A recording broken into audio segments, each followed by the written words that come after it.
बेवजह सब कुछ दांव पर लगाना हमारी फितरत नहीं है, इसलिए हम इस जंग में शरीक नहीं हो सकते।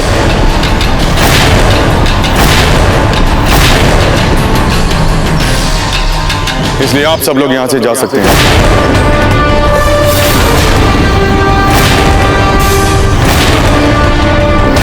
और जब हम दोनों का आप अपना कीमती वक्त जाया कर रहे हैं।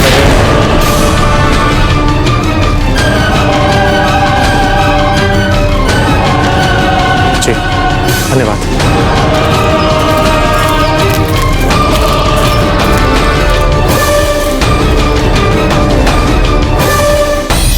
तुर्क के अतिरिक्त हमें लगता है कि महल के सारे मंदिर और धर्मशालाओं को भी प्रजा के लिए खोल देना चाहिए। मैं अभी सारी व्यवस्था करवाती हूँ। छोटी माँ, महल के कई कक्ष रिक्त पड़े हुए हैं, हम वहाँ पर भी कई लोगों को ठहरा सकते हैं। अच्छा सुझाव है अजबते, हम आज ही उनको वहाँ रुकवा देते हैं। महारानी जी, ये जो अनाज है यहाँ, क्या ये महीनों तक चल पाएगा? क्योंकि हमारा घेराव शायद महीनों तक चल सकता है। आपको इस बात की चिंता करने की कोई आवश्यकता नहीं है। अनाज की बोरियां लेकर बैलगाड़ियों का एक बहुत बड़ा काफिला महल की तरफ आ रहा है। हम वो सारा अनाज जमा कर रहे। कहीं से कोई अनाज नहीं आने वाला तुर्क में।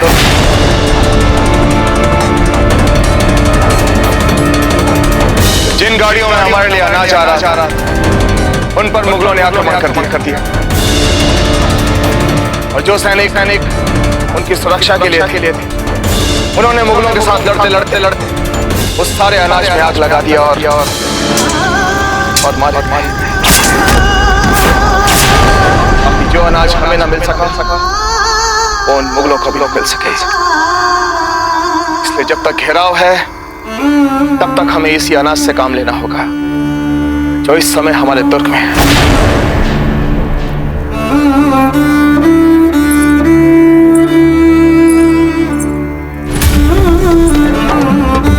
आपको चिंता करने की आवश्यकता नहीं है राणा जी। हम आज से ही भोजन के लिए आपातकालीन व्यवस्था निर्धारित करवा देंगे। हमारे आदेश अनुसार दुर्ग के सभी स्त्रियां केवल 2 रोटियां खाएंगी ताकि हमारी मातृभूमि की रक्षा करने वाले पुरुषों को हम भरपेट खाना खिला सके। हमें आप पर गर्व है धीरज जी। हमारी मातृभूमि की रक्षा करने वाले, अपना सर्वस्व न्यौछावर करने वाले इन वीरों के लिए हम इतना तुच्छ त्याग नहीं दे सकते राणा जी। और बड़े दाजीराज, इतने सारे अनाज का हम करेंगे क्या? अमर जी, आसपास के गांव से लगभग 30,000 प्रजाजन हमारे तुर्क में आए। उन सबका पेट भरना ये हमारा कर्तव्य है।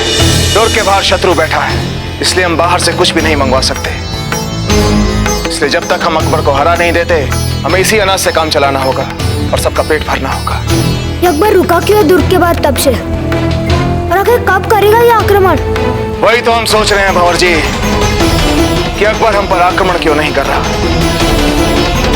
किसकी प्रतीक्षा कर रहा है वो, या फिर कौन सा ऐसा भय है जो उसे अब तक सता रहा है? प्रताप किले में है या नहीं पता ही नहीं चल पा रहा। कुछ मिला रण सिंह से? कोई खत, कोई शाही पैगाम? जी नहीं हजूर, अभी तक कुछ हासिल नहीं हो पाया उसे। पता नहीं क्यों हमें ऐसा लग रहा है कि यह खबरी किसी और के लिए खुसूसी पैगाम लेकर जा रहा था। क्योंकि प्रताप किले में है या नहीं, अगर इतनी बड़ी खबर इसके पास होती तो अब तक तो चित्तौड़ में जबरदस्त खलबली मच चुकी होती। वे लोग कितनी बार कोशिश कर चुके होते इसे मारने की। अब तक वे खालिस अपने खुदा और रण सिंह के मुंह न खोलने की कुव्वत के भरोसे नहीं बैठे रहते।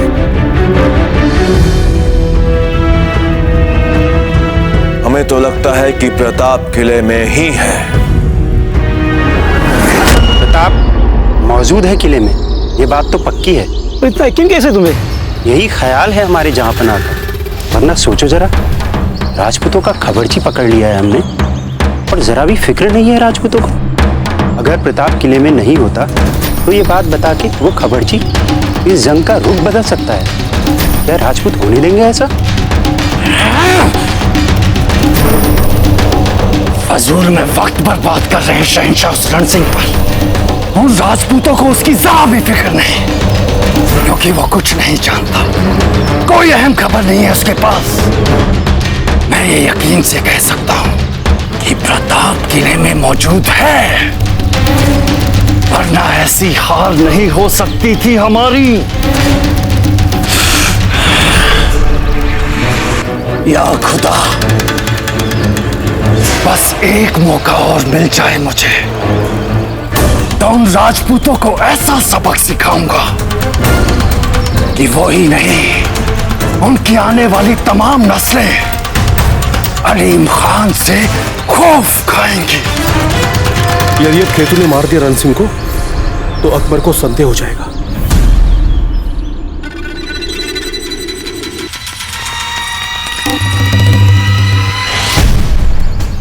जाओ तुम सब, और ख्याल रहे कोई भी हमारे रंग में भंग न डाले। और हाँ, पानी भिजवा देना किसी के हाथ, बड़ी प्यास लग रही है।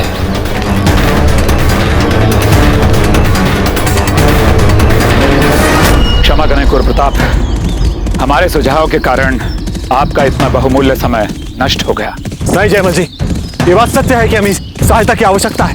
कम से कम आपने कल्वा, खेतू और चंपा को तो चित्तौड़ भेज दिया समय पर। जैसे ही खेतू मुगल छावनी में प्रवेश करेगी और रण सिंह को बचाएगी, उसे उसकी यातनाओं से मुक्त कराएगी, तो ये संदेश भी मुगलों को मिल जाएगा कि हम कितने सक्षम हैं और हम अपनी मातृभूमि के लिए कुछ भी कर सकते हैं, कुछ भी।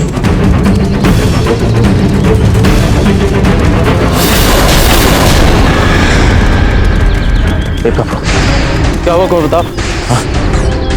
नहीं, यदि खेतू पकड़ी गई तो? अगर वो पकड़ी गई तो छोड़ेंगे नहीं वो राक्षस उसे। चलिए।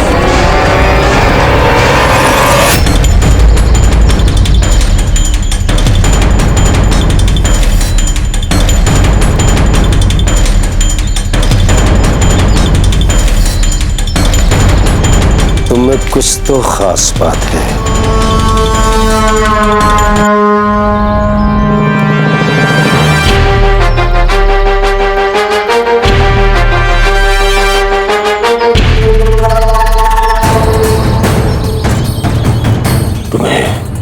तालीम दी गई है हथियारबाजी की? नहीं, लेकिन बचपन से मेरी इच्छा रही है ये सब सीखने की। तभी गिरते हुए मटके को इतनी आसानी और फुर्ती से पकड़ लिया। जब बदन में इतनी फुर्ती और ताकत है तो भागी क्यों नहीं? तुम्हें पकड़ कैसे लिया मेरे सिपाहियों ने? तुम्हें क्या लगा था शहंशाह अकबर की छावनी में घुसकर तू अपनी मनमानी कर लेगी? जासूस तो नहीं हो तुम। अब मैं तुम्हें सिखाता हूं जिंदगी भर का सबक। वैसे तुम हो बहुत खूबसूरत। नहीं, इतनी जल्दी भी क्या है, ये तो बहुत सारी अदाएं देखनी बाकी है।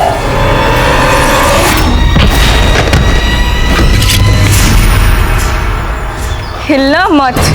ठीक ही था तुम्हारा अनुमान ईसा काका। मिला है मुझे हथियार चलाने और लड़ने का प्रशिक्षण, इसलिए हिलने की चेष्टा भी मत करना। देखो, ये खंजर चुपचाप वापस कर दो।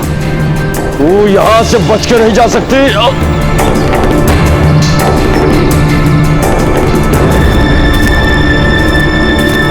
शायद रण सिंह इधर हो सकता है।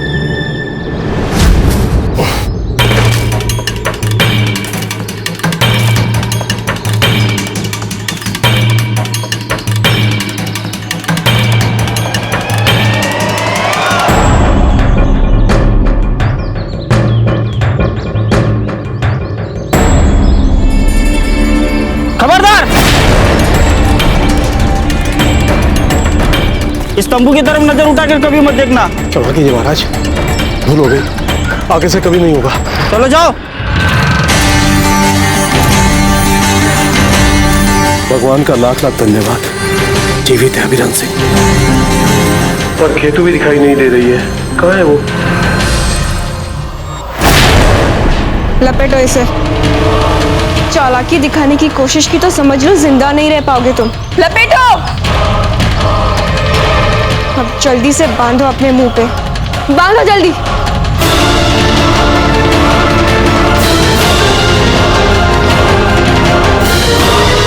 बैठो यहाँ, बैठो।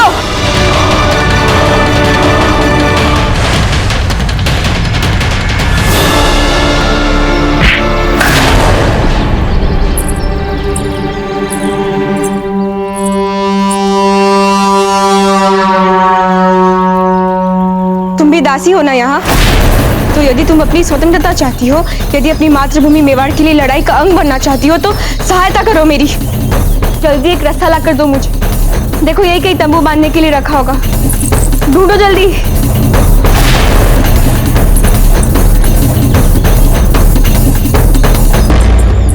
बांध दो इस ईसा काका को जल्दी से, जल्दी बांधो। बांध दिया अच्छे से? हाँ, चलो चलते यहाँ से। आप में से किसी ने मेरी बेटी खेतू को देखा है? तुम उस ओर चली जाओ, वहां तुम्हें झाड़ियां मिलेंगी। उन्हीं झाड़ियों में छिपकर मेरी प्रतीक्षा करो। मैं बस कुछ ही देर में आकर तुमसे मिलती हूँ। जाओ अब। आपने भी नहीं देखा है?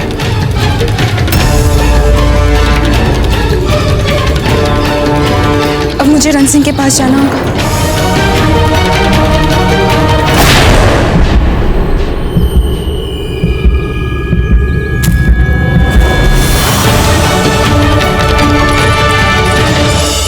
मैं आ गई हूँ।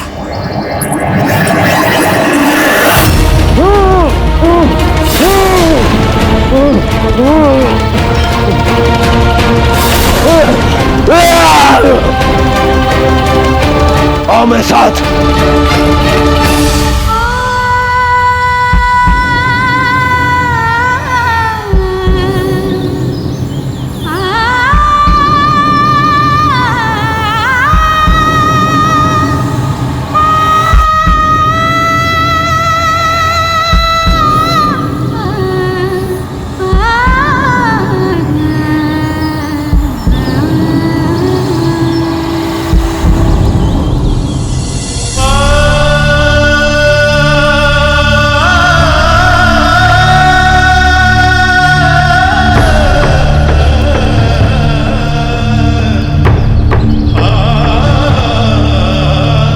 इस मातृभूमि के सच्चे सपूत हैं, सच्चे वीर हैं आप।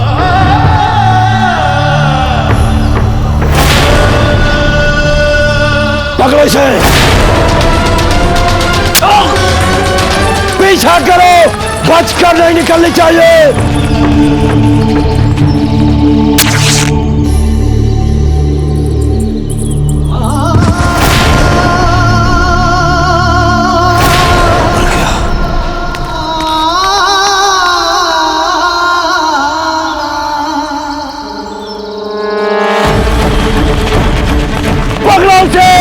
बच के नहीं निकलनी चाहिए।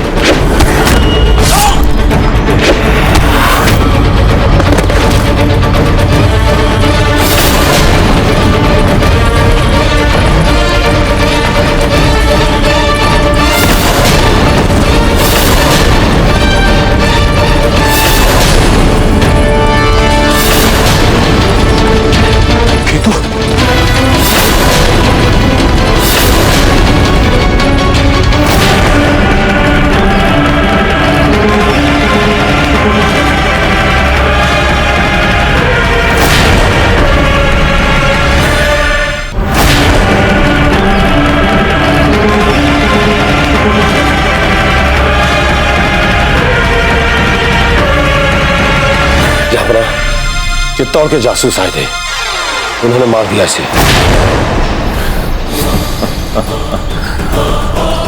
इसका मतलब प्रताप किले में नहीं है। ये आपको कैसे पता चला जाए? अगर वो किले में होता तो वो इसे मारने के लिए क्यों आते? हुजूर, यही बेहतरीन मौका है हमें फौरन चित्तौड़ के किले पर हमला बोल देना चाहिए। चला जा यहाँ से, लौट जा वापस। बहुत बड़ी बेवकूफी की तूने यहाँ पर आना पड़ा।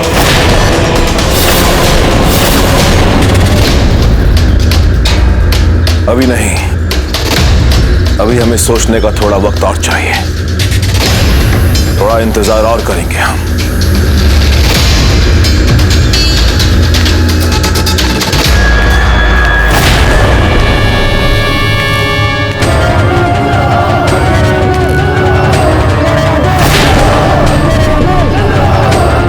किशोर कैसा है?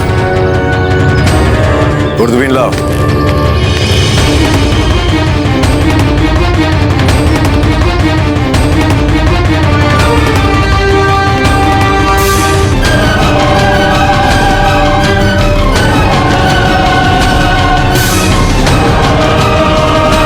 माशाअल्लाह, माशाअल्लाह।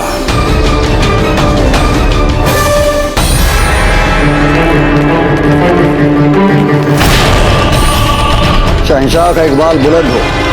हुजूर, मैं हयात सुल्तान आपकी खिदमत में अजमेर से 3000 सिपाहियों की फौज लाया हूं। हम जानते थे कि सबसे पहले तुम ही आओगे हयात सुल्तान। वक्त आ गया है कि अब हम चित्तौड़ के किले पर हमला करें और फतेह हासिल करें। अकबर आजम जिंदाबाद, जिंदाबाद। अकबर आजम जिंदाबाद, जिंदाबाद। हुजूर, मैं चाहता हूं कि मुझे भी जंग में शामिल होने का मौका दिया जाए। मैं 1000 राजपूतों का सर कलम करके आपके सामने पेश करूंगा। हमें आपसे यही उम्मीद थी और बाकी सबसे भी। आज चित्तौड़ पर फतेह हासिल करनी है। अकबर आजम जिंदाबाद, अकबर आजम जिंदाबाद, अकबर आजम जिंदाबाद। यलकार हो, यलकार हो, यलकार हो, यलकार हो, यलकार हो, यलकार हो।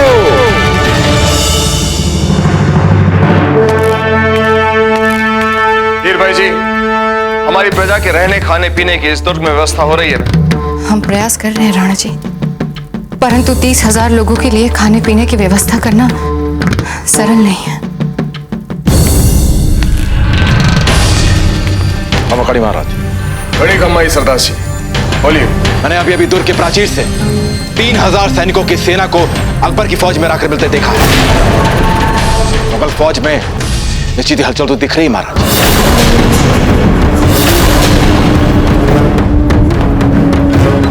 चलिए सरदार जी।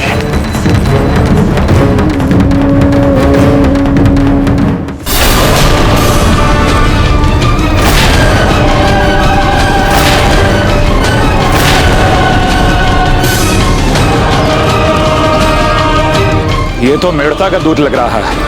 अवश्य हमारे लिए महत्वपूर्ण संदेश लाया होगा। खमा गणी हुकुम। खड़ी खमा। मैं चित्तौड़ से आ रहा हूँ। अजमेर से आ रही 3000 सिपाहियों की सेना अकबर की सेना के साथ मिल गई है। ये तो अकबर की शक्ति को और विनाशकारी बना दे।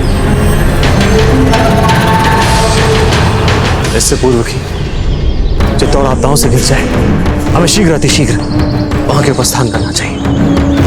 चलिए।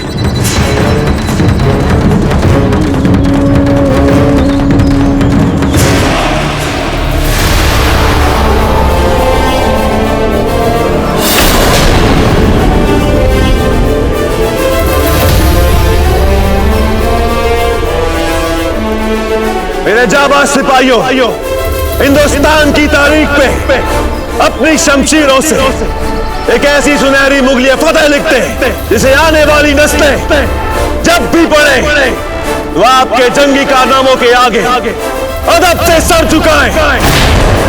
अकबर आजम जिंदाबाद, अकबर आजम जिंदाबाद, अकबर आजम, अकबर आजम। चित्तौड़ पर फतेह कर हम अपने शहंशाह को सही माने में शहंशाह हिंद बना दे इंशाअल्लाह। अकबर आजम जिंदाबाद। आज सूरज ढलने तक चित्तौड़ के किले पर मुगलिया परचम लहराना है। आज वो परचम जरूर लहराएगा। खुदा के दिए हुए सुनहरे मौके को हम जाया नहीं जाने देंगे।